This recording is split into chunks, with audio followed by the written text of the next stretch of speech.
Hello, my name is Ryan from class 3M.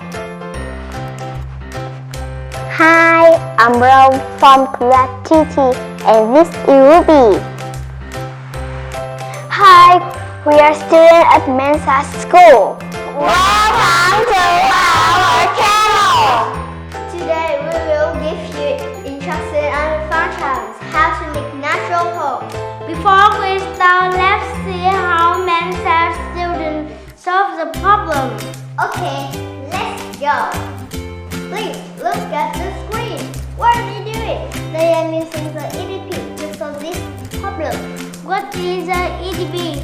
Let me show you. There are 6 steps in this process. This helps us solve the problem. Amazing!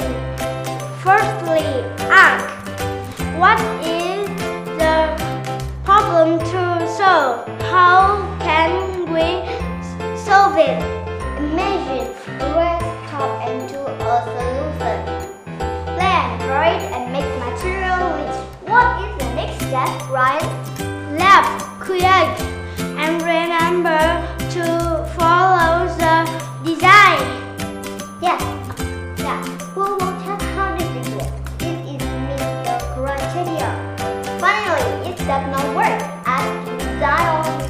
Want to make it better? We are going on the last step to prove it. Oh, the duration is running out. Run and roll. Okay, it's time to say goodbye. And see you next time with STEM channel.